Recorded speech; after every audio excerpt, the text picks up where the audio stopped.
Сауд bizler üçün bu böyle sade ve adetdeki bir turmuş unsurudur. Ta evvel ezelden Kırım tatarlarının özüne has Saud olğan hakkında da bilgilerimiz de var. Halkımızda kerametten ve bakırdan yapılgan Saud'nun barlığı hakkında bizge tarihten belli ola. Gerçekten de evvelki zamanları Kırım Yarımadası'nda iki büyük bakırcılık merkezi var idi. Bu Bahçesaray ve Karasu Bazar şehirleridir. Hem de şunu da kayıt etmek gerek ki, her bir Kırım tatarevçiginde mutlak dulber, temizliğinden yıldırağan raflar üstüne güzel etip tizilgen bakırdan yapılgan Saud mevcut olaydı. Kahve içmesi meselesinin bağlı olğan bakır Saud hakkında malumatını bizge Kırım Etnografik Müzeyinin küçük ilmi hadimi Marina Bariyeva aytıp berdi.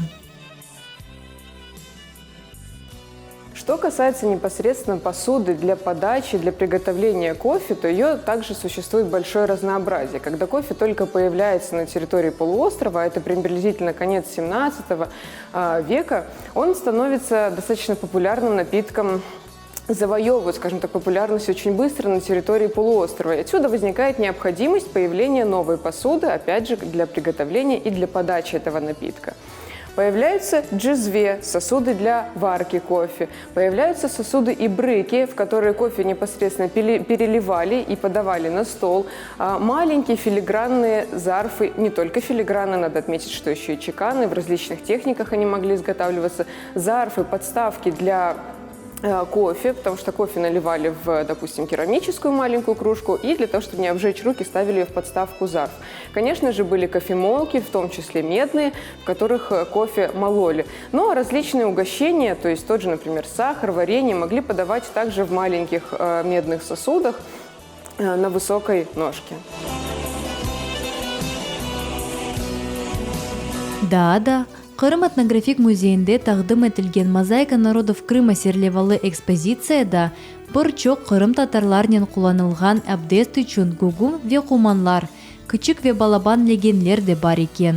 Misal üçün, Yarımadamızın çeşit taraflarında gugum ve kumanlar öz koleminin ve yapılgan teknikasının biraz farklanaydılar. Böylelikle Karasu Bazar şehrinde yapılgan gugumlar yüksek olaydılar. Bahçesaray'daki ustalarının yaratılgan gugumlar ise aksine tomalaçık ve küçük etip yapılaydılar. Мы знаем, что с давних времен на территории Крыма выращивали в больших количествах различные плодовые деревья, самым популярным которым, наверное, была яблоня. Так вот, у крымских татар существует свой национальный традиционный напиток, который называется бекмез. К сожалению, в настоящее время этот напиток уже потерял свою популярность, и очень зря, потому что он является очень полезным. Его пили для лечения самых разных болезней. После того, как происходил сбор урожая, падалицу собирали на окраине, скажем так, садов, давили деревянными колотушками. Надо понимать, что исключительно деревянную посуду использовали, потому что в косточках содержится синильная кислота, которая является ядовитой, и при перетирании камнями она могла, в общем-то, попасть в сок.